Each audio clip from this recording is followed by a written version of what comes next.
ଆଜି ଆମେ ପଢ଼ିବା ଓଡ଼ିଶାରେ ଶୈବ ସଂସ୍କୃତି। ତ ବିଷୟ ପ୍ରବେଶ ଦେଖିପାରୁଥିବେ ଶୈବ ସଂସ୍କୃତିର ବିକାଶ ଧାରା। ଶୈବ ଧର୍ମରେ ଶିବଙ୍କୁ ମୁଖ୍ୟ ଉପାସ୍ୟ ଗ୍ରହଣ କରାଯାଇଛି। ପ୍ରାକ୍ ଆର୍ଯ୍ୟ ଓ ବୈଦିକ ଯୁଗର କେତେକ ବିଶ୍ୱାସ ଓ ମତବାଦକୁ ଭିତ୍ତି କରି ଏହି ଧର୍ମ ବିକଶିତ ହୋଇଥିଲା। ପ୍ରାକ୍ ବୈଦିକ ଯୁଗରେ ମହେଞ୍ଜୋଦାରୋ ସଭ୍ୟତାର ଧ୍ୱଂସାବଶେଷରୁ ଦ୍ରାବିଡ଼ମାନଙ୍କ ଦ୍ୱାରା ଭାରତରେ ଶିବଲିଙ୍ଗ ଓ ପଶୁପତି ଶିବଙ୍କ ପୂଜା ପ୍ରଚଳିତ ଥିବାର ସୂଚନା ମିଳେ। ଋକ୍ ବେଦରେ ଶିବଙ୍କୁ ବଣ ଜଙ୍ଗଲର ଅଧିପତି ଭାବରେ ଚିତ୍ରିତ କରାଯାଇଛି। ସମ୍ଭବତଃ ପ୍ରାକ୍ ବୈଦିକ ଯୁଗରେ ଭାରତରେ ବସବାସ କରୁଥିବା ଆଦିମ ଅଧିବାସୀମାନଙ୍କ ମଧ୍ୟରେ ଏହି ଶୈବ ମତବାଦ ଅଧିକ ଆଦୃତ ହୋଇଥିଲା। ଶତରୁଦ୍ରୀୟ ଅଣ-ବୈଦିକ ନିଷାଦମାନଙ୍କୁ ରୁଦ୍ରଙ୍କର ଉପାସକ ଭାବରେ ଗ୍ରହଣ କରାଯାଇଛି।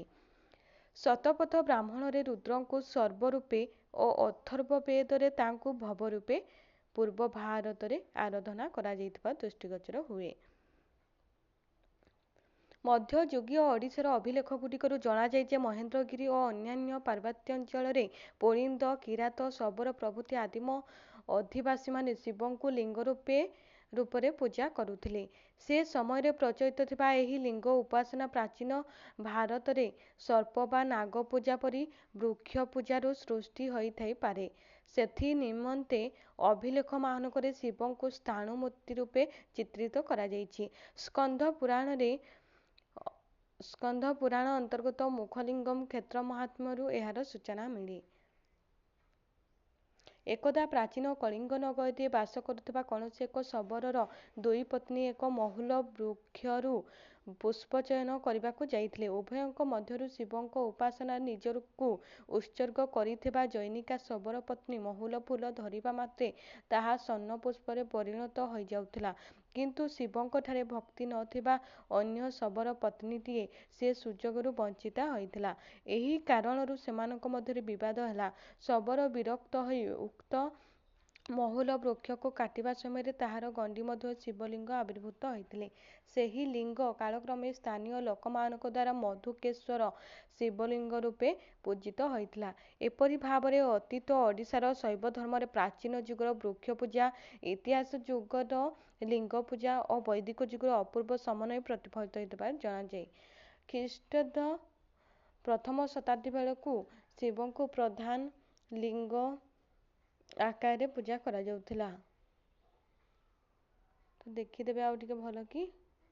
ଖ୍ରୀଷ୍ଟୀୟ ଚତୁର୍ଥ ଶତକର ଓଡ଼ିଶାରେ ଶୈବଧର୍ମ ଅନ୍ୟାନ୍ୟ ବ୍ରାହ୍ମଣ ଧର୍ମ ପରି ପ୍ରାଧାନ୍ୟ ଲାଭ କରିଥିଲା। ଏହି ଶତାବ୍ଦୀରେ କେନ୍ଦୁଝରର ଅସନପାଟ ଅଭିଲେଖରେ ଖୋଦିତ ଶିବଙ୍କର ଆନନ୍ଦତାଣ୍ଡବ ବିଗ୍ରହକୁ ଶିବପୂଜାର ପ୍ରାଚୀନତମ ନିଦର୍ଶନ ରୂପେ ଗ୍ରହଣ କରାଯାଇପାରେ। ଏହି ଅଭିଲେଖରେ ମହାରାଜା ଶତ୍ରୁଭଞ୍ଜ ନିଜକୁ ଶିବଭକ୍ତ ରୂପେ ପରିପ୍ରକାଶ କରିଛନ୍ତି।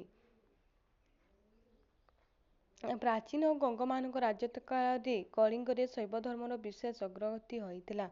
ଗଙ୍ଗ ରାଜାମାନେ ସପ୍ତକୁଳାଚଳ ମଧ୍ୟରେ ଅନ୍ୟତମ ତଥା ବିଶିଷ୍ଟ ଶୈବପୀଠ ରୂପେ ପ୍ରସିଦ୍ଧି ଲାଭ କରିଥିବା ମହେନ୍ଦ୍ରଗିରିର ଶିଖର ଦେଶରେ ଗୋକର୍ଣ୍ଣେଶ୍ୱର ଶିବଙ୍କର ମନ୍ଦିର ନିର୍ମାଣ କରି ତାଙ୍କୁ ସର୍ବପ୍ରଥମ ଥର ପାଇଁ ଶଶାଙ୍କ ଶେଖର ସଚରାଚର ଗୁରୁ ଏବଂ ସକଳ ଭୁବନର ଉତ୍ପତ୍ତି, ସ୍ଥିତି ଓ ପ୍ରଳୟର କାରଣ ତଥା ପରମାରାଧ୍ୟ ଦେବତା ରୂପେ ଜ୍ଞାନ କରି ସଭକ୍ତି ପୂଜା ଅର୍ଚ୍ଚନା କରିଥିବାର ସୂଚନା ସେମାନଙ୍କ ଅଭିଲେଖମାନଙ୍କରୁ ମିଳିଥାଏ।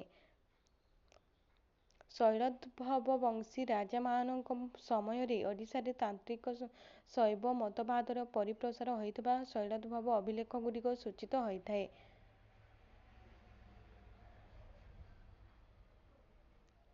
ଅଷ୍ଟମ ଶତାବ୍ଦୀରେ ଓଡ଼ିଶାରେ ଭୌମକର ରାଜବଂଶର ରାଜତ୍ୱ କାଳରେ ଶୈବଧର୍ମ ଲୋକପ୍ରିୟ ଥିବାର ସୂଚନା ମଧ୍ୟ ମିଳେ।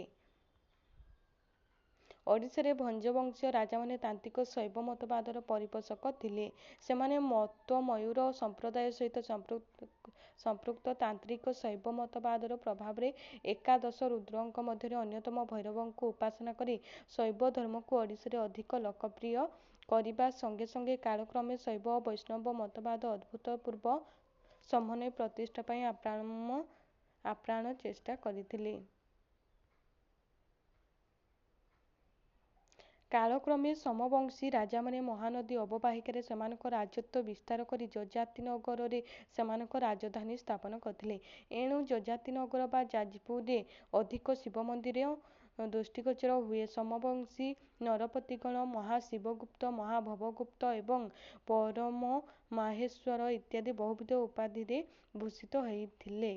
ଏହି ବଂଶର ରାଜା ପ୍ରଥମ ଯଯାତି ଭୁବନେଶ୍ୱରରେ ମୁକ୍ତେଶ୍ୱର ମନ୍ଦିର ତଥା ଦ୍ୱିତୀୟ ଯଯାତିଙ୍କ ପୁତ୍ର ଉଦ୍ୟୋତ କେଶରୀ ଭୁବନେଶ୍ୱରରେ ମାତା କଳାବତୀ ଦେବୀଙ୍କ ନିର୍ଦ୍ଦେଶରେ ପ୍ରସିଦ୍ଧ ବ୍ରହ୍ମେଶ୍ୱର ମନ୍ଦିର ନିର୍ମାଣ କରିବା ପରେ ପରେ ଶୈବ ଜଗତର ଅକ୍ଷୟ କୀର୍ତ୍ତି ଲିଙ୍ଗରାଜ ମନ୍ଦିର ନିର୍ମାଣ କରିଥିଲେ। ଭୁବନେଶ୍ୱର ବ୍ୟତୀତ ଯାଜପୁର, ବାଣପୁର, ପୁରୀ ଓ ପ୍ରାଚୀ ନଦୀର ଅବବାହିକାରେ ମଧ୍ୟ ସମବଂଶୀମାନେ ଅସଂଖ୍ୟ ଶିବ ମନ୍ଦିର ନିର୍ମାଣ କରିଥିବାର ପ୍ରମାଣ ମିଳେ। ଲିଙ୍ଗରାଜ ମନ୍ଦିରର ଅନ୍ୟତମ ଶିଳାଲିପିରୁ ଜଣାଯାଏ ଯେ ତତ୍କାଳୀନ ଉତ୍କଳର ଅନ୍ୟତମ ଧର୍ମପୀଠ ଶ୍ରୀ କୁର୍ମ ବା କୁର୍ମପାଟକର ସାଧୁ ପ୍ରଧାନ ଜୟଦେବ ମହାସେନାପତି କମି ନାୟକଙ୍କ ମାତା ମଧ୍ୟମା ଦେବୀଙ୍କ ସହିତ ରାଘବ ଦେବଙ୍କ ରାଜତ୍ୱ ସମୟରେ ଆସିଥିଲେ। ଦେଖିଦେବେ ଭଲ କି ସାହିତ୍ୟରେ ପ୍ରତିଫଳିତ ଶୈବ ସଂସ୍କୃତି। ଶୈବ ଧର୍ମକୁ ନେଇ ରଚିତ କଳସା ଚଉତିଶା ପ୍ରାକ୍ ସାରଳା ଯୁଗୀୟ କୃତି। ଏଥିରେ ଶିବ ପାର୍ବତୀଙ୍କ ବିବାହ ପ୍ରସଙ୍ଗ ବର୍ଣ୍ଣିତ। ଶିବ ମାୟାରେ ବୁଢ଼ା ବେଶ ଧାରଣ କରି ହଡ଼ା ବଳଦ ଚଢ଼ି ପାର୍ବତୀଙ୍କୁ ବିବାହ କରିବାକୁ ଯାଇ ପହଞ୍ଚିଛନ୍ତି। ଲଜ୍ଜା ଢାଙ୍କିବାକୁ ଛିଡ଼ା ଚମଡ଼ା, ନୁଖୁରା, ଜଟାଜୁଟ, ପାଉଁଶ ବଳା, ଆଖିରୁ ନେଞ୍ଜରା ବହୁଛି, ପାଟିରୁ ଲାଳ ବହୁଛି, ଚମ ଧୁଡ଼ୁ ଧୁଡ଼ୁ, ପେଲରା ରଗି ଆଲୁରା ବାଲୁରା ନିଶ ଦାଢ଼ି ଥିବା ଶିବଙ୍କର ଚିତ୍ର କଳସା ଚଉତିଶାରେ ଦେଖିବାକୁ ମିଳେ। ଘଟ ଘଟ ହୋଇ ଲାଳ ବହଇ ତୁଣ୍ଡର, ଘନ ଘଟ ଲୋଚା ଏକ ବାନ୍ଧିଛି ମୁଣ୍ଡର।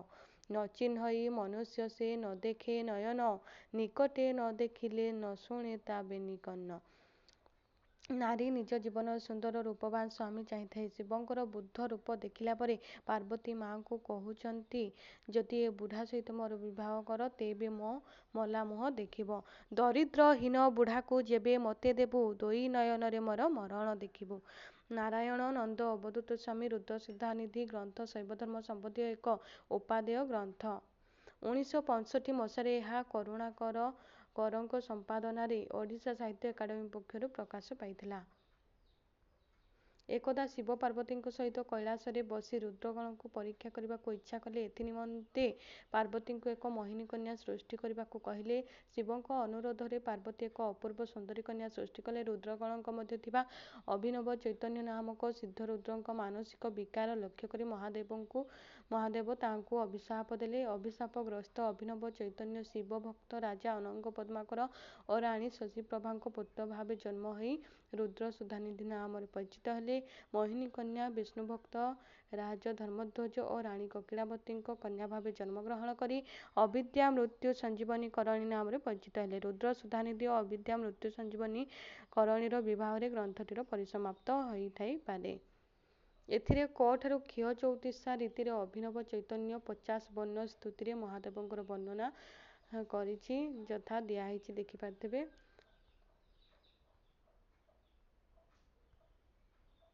ତ ଇଏ ଥିଲା ଆମର ଶୈବ ସଂସ୍କୃତି।